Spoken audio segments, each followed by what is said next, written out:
Alright, now look. Averaging 27 points on shooting splits of 42% from the field and 33% from deep looks very good or a little underwhelming depending on how you choose to look at it. Being that this was just De'Aaron Fox's first playoff series of his career for the Sacramento Kings, in my humble opinion, Fox played amazing against a tough reigning championship team in the Golden State Warriors, and he did all he could to help the Kings be competitive on a nightly basis. Now there's a couple key things that enhance every single aspect of his game, and I'll give you a couple seconds to answer it. Okay, now that you came up with your answer, hopefully you said it's his speed and his shiftiness. Those key skill sets alone make Fox a formidable opponent on the court, allowing him to get past the defenders with ease and create scoring opportunities for not only himself, but for his teammates as well. But wait, what exactly is it about the speed and the shifty handles that make him such a dominant force? Well, I won't make you wait any longer, let's go ahead and take a deeper dive. It's times like this where if you don't pick up Fox early, then he can stride all the way down the court pushing past your entire defense and put 2 on the board before anyone can even get set.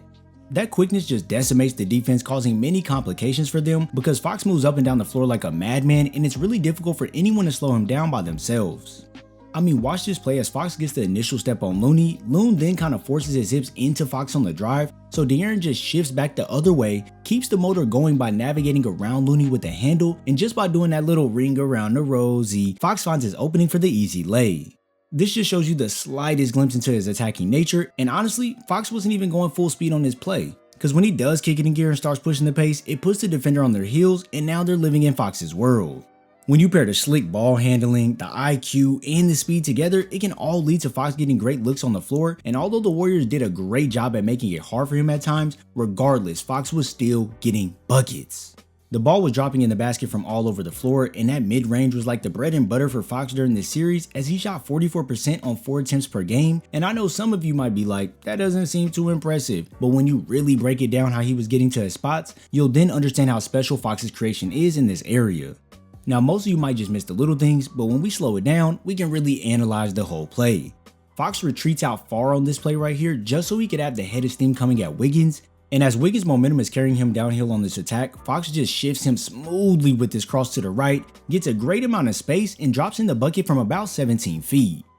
It's sort of the same setup on this play, but instead of retreating out, Fox is already pushing up the floor into a clear out situation, and by using the quickness, he yanks DiVincenzo with the cross, and although Dante did recover fairly well, Fox says it doesn't really matter if you're here or not, initiates the contact to then drop in the short little fade. Yeah. It gets nasty out there when Fox is using those slick crossovers to shift you out the way, and please, someone make sure Draymond is okay after Fox dished out one of these ankle buckling crossovers on his way to pull up from 16 feet out.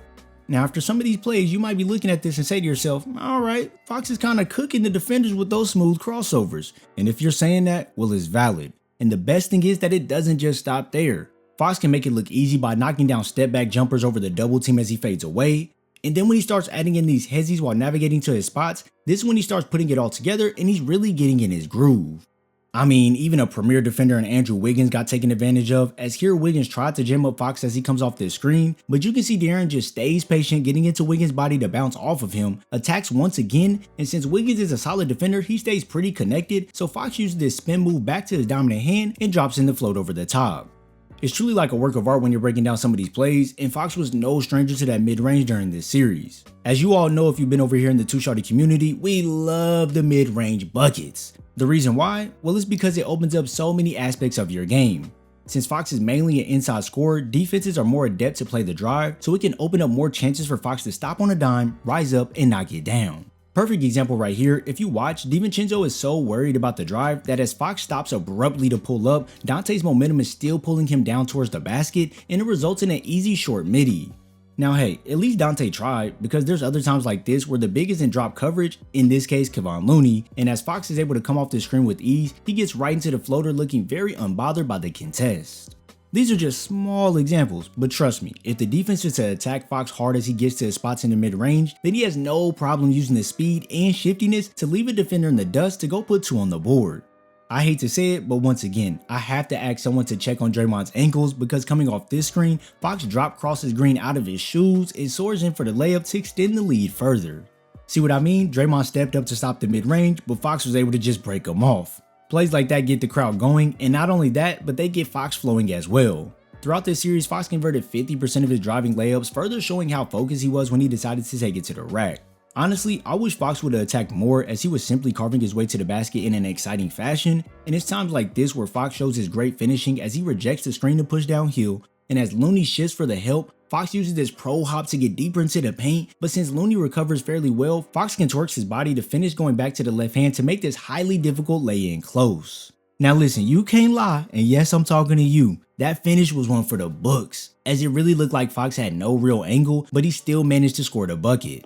When Fox is out there changing his pace, direction, and getting crafty, these are all things that the defender has to worry about when Fox is slashing, and it's just entirely too much for them to handle at times.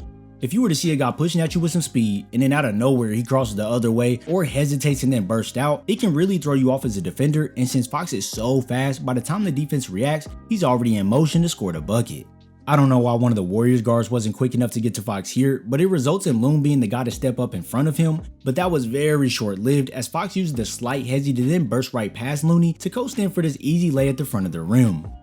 Now obviously that was a mismatch, and anytime matchups like this happen, it's a walk in the park for Fox as all it takes for him is to feed the hezzy before exploding out, and since bigs naturally have slower feet, Fox usually has the advantage in these situations. Through this whole series, Fox was just a lightning flash on the TV screen as he was zipping up the court within seconds to score the ball, and in the half court, he was just baking the Warriors defense when it came to getting downhill. It's guys like Fox, Westbrook, John Wall, and Derrick Rose that have this high level capability of using their speed to break defenders off, and most of the time you don't even really see super flashy combos from these guys either. It's usually a quick 1-2 move or just an all-out blow by as you watch them go score the ball.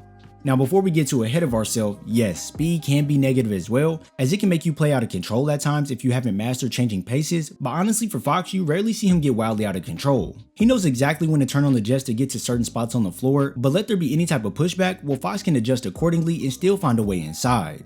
This type of poise from your young point guard, especially in the playoffs, is truly amazing because it allows him to not only create for himself, but it also opens up his playmaking as well. In his first playoffs, De'Aaron dished out 7 assists per game, and a lot of these dimes came off Fox being able to penetrate inside and make the defense collapse. This is extremely valuable because not only does it open up the drop-off to the big on the attack, but it can also present clean looks from deep where Fox can feed his shooters and they can go make it rain. We saw this all series from him and Monk as they both have this go fast-paced nature, and it's just entirely too much for the defense to contain.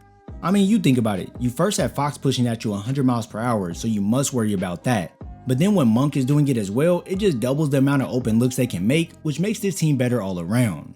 At 25 years old and in his first playoff series, Fox truly showed the maturation of his game and that he is born to play at a high level.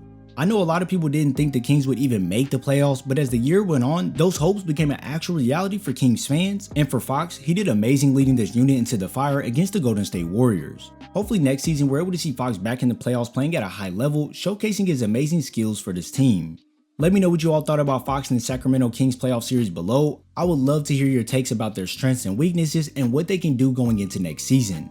If you enjoyed the video, be sure to drop a like and subscribe before you head over to watch the Jalen Green analysis. I thank you all for your support, it truly means a lot, and I'll see you in the next video.